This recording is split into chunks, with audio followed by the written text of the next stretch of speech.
ایک سوال پچھلے دنوں زیر بحث آیا، یہ انسان ہی کی اس کو آپ کہتے ہیں وہ جذبہ ہے جس میں وہ سمجھتا ہے کہ وہ ہر چیز پہ قابو پا چکا ہے. بہت عرصے سے بحث ہو رہی ہے کہ کچھ وقت قریب ہے کہ انسان موت پر بھی قابو پا لے گا، اور پھر یہ مذہبی بحثیں، تصورات، یہ قرآنی دلائل اور یہ تنبیہات اور یہ انبیاء کے سلاسل، یہ سب irrelevant ہو جائیں گے. تو ایک مفروضہ اس کی بنیاد پہ پیش کیا گیا کہ سائنس اب اس مقام پر پہنچ رہی ہے کہ وہ جینیٹیکل انجینئرنگ کے ذریعے انسان کے جذبات کو کنٹرول کر سکتی ہے، اس کی صلاحیتیں کیا کیا اس کے اندر ہوں، اس کے اندر کوئی تنوع پیدا کر سکتی ہے. تو مذہب کا پورا مقدمہ اس پہ کھڑا، ارادہ، اختیار، اس کے اندر شعور موجود ہے. تو سائنس تو اس کو بنیاد سے ہلانے میں اب کامیاب ہونے جا رہی ہے. تو کچھ ہی عرصہ ہے کہ مذہب کا مقدمہ irrelevant ہو جائے گا، اور پھر کوئی نیا علم کلام، نئی بنیادیں مذہب کو پیش کرنی پڑیں گی. یہ انسان جس کو اللہ تعالیٰ نے بنایا ہے، اس کے بارے میں خود اللہ تعالیٰ ہی نے یہ بتا دیا ہے کہ اس کی ایک روحانی شخصیت ہے جو غیر مرئی ہے. اس روحانی شخصیت کا مرکز انسان کا دل ہے. یہ روحانی شخصیت اپنے طور پر براہ راست کوئی عمل نہیں کرتی، نہ کر سکتی ہے. اس کو ایک پیرہن لباس کا پہنایا گیا ہے، جسم کا، بدن کا. اس کے دو حصے ہیں، ایک اعضاء ہیں، میرے ہاتھ ہیں، پاؤں ہیں، یہ احکام کی پیروی کرتے ہیں. ایک وہ جگہ ہے جہاں سے وہ شخصیت آپریٹ کرتی ہے، وہ میرا دماغ ہے. اسی طرح بہت سی وہ چیزیں ہیں کہ جن میں میری شخصیت کے توازن کو رکھا گیا ہے، جس کو آپ اپنی جینیٹک انجینئرنگ کا ہدف بنا سکتے ہیں. تو یہاں کیا ہوتا ہے کہ جو شخصیت اللہ تعالیٰ نے مجھے دی ہے، وہ شخصیت اپنا ظہور ان مادی ذرائع سے کرتی ہے. اس میں اس پروردگار نے ایک نہایت شاندار توازن پیدا کیا ہے.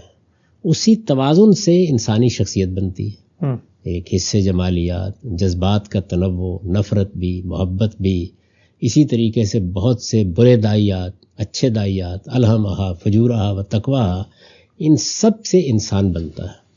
تو آپ اس انسان کو آپریٹ کرنے سے روک دیں گے.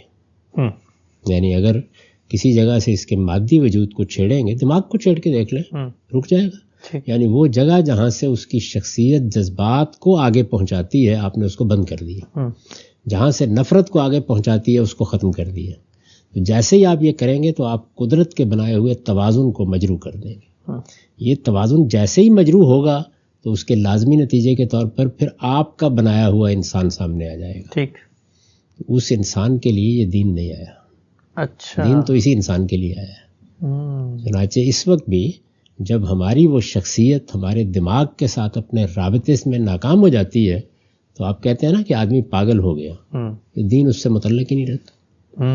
خدا کے پیغمبر نے کہا ہے رفع القلم عن المجنون. جب آدمی کا ذہنی توازن خراب ہو گیا، ذہنی توازن جس کا خراب ہوتا ہے، یہ نہیں کہ وہ انسان نہیں رہتا، ورنہ تو ذبح کر کے پھینک دے، انسان ہی ہوتا ہے. لیکن اس کے اندر کی جو شخصیت ہے، اس کا جو آپریٹ کرنے کا نظام ہے، آپ نے اس کو درم برم کر دیا، یا وہ درم برم ہو گیا کسی حادثے کے نتیجے میں. پیدائش کا حادثہ تھا، بعد میں کوئی معاملہ ہوا. تو یہی چیز جو اصل میں اس دنیا کے اندر صدیوں سے ہو رہی ہے، وہ آپ کر ڈالیں گے. اچھا، وہاں یہ ہوتی ہے کہ آدمی بعض اوقات کسی قابل نہیں رہتا، بعض اوقات ایسے نفسیاتی عوارض کا شکار ہو جاتا ہے کہ کوئی ایک پہلو بہت زیادہ اس پر غلبہ پا لیتا ہے. آپ نے دیکھا ہوگا بعض لوگ سوتے ہوئے چلنا شروع کر دیتے ہیں. بعض لوگوں کے ساتھ یہ کیفیت پیدا ہو جاتی ہے کہ ایک نوعیت کے احوال میں وہ ایک طرح ریئیکٹ کریں گے، دوسری نوعیت کے احوال میں دوسری طرح کریں گے.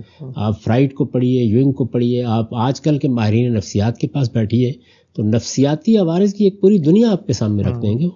تو یہ جیسے ہی آپ پیدا کریں گے تو بس معاملہ ختم ہو گیا. یعنی اللہ تعالیٰ کے احکام، اس کا دین اس انسان کے لیے، اس کو اس نے بنایا ہے، اور اس کی شخصیت کیسے عمل کرے گی اس کے لیے ایک مادی پیرہن تیار کیا ہے. آپ اس کو چھیڑیں گے، عدم توازن پیدا کر دیں گے. جیسے ہی پیدا کریں گے تو اللہ تعالیٰ نے اپنی جب شریعت دی ہے تو اس میں ایک بنیادی اصول بیان کیا ہے، لا یکلف اللہ نفسا الا وسعہا. میں نے جو کچھ تمہیں صلاحیت، طاقت، ہمت، حوصلہ، علم دیا ہے، میں اسی کے لحاظ سے اپنی شریعت دیتا ہوں. ٹھیک.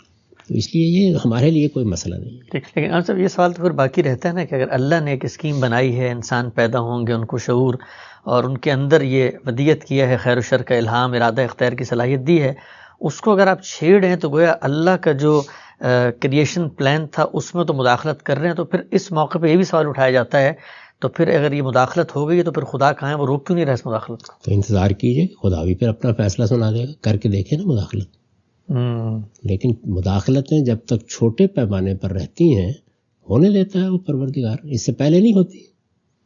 کتنی دوائیں ہیں جو مداخلت کر دیتی ہیں, کتنی ڈرگز ہیں جو آدمی کو بالکل غیر متوازن کر دیتی ہیں, کتنے صوفیانہ اشغال ہیں جو آدمی کو کہیں سے کہیں پہنچا دیتے ہیں.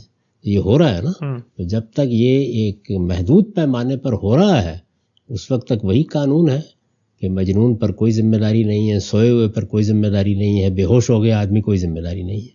جب آپ بڑے پیمانے پر خدا کی اسکیم کے مقابل میں آئیں گے تو کیا خیال ہے کہ لیبارٹری صرف آپ کے پاس ہے, آسمان پر کوئی نہیں ہے؟ تو پھر انتظار کریں گے وہ کیا کرتا ہے.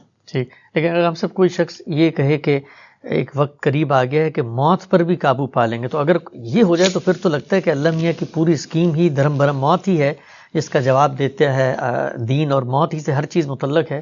تو اگر کوئی موت کے بارے میں چھیڑ چھاڑ کر لے تو آپ کو لگتا ہے کہ اس وقت تو پھر خدا کو فیصلہ کر دینا چاہیے؟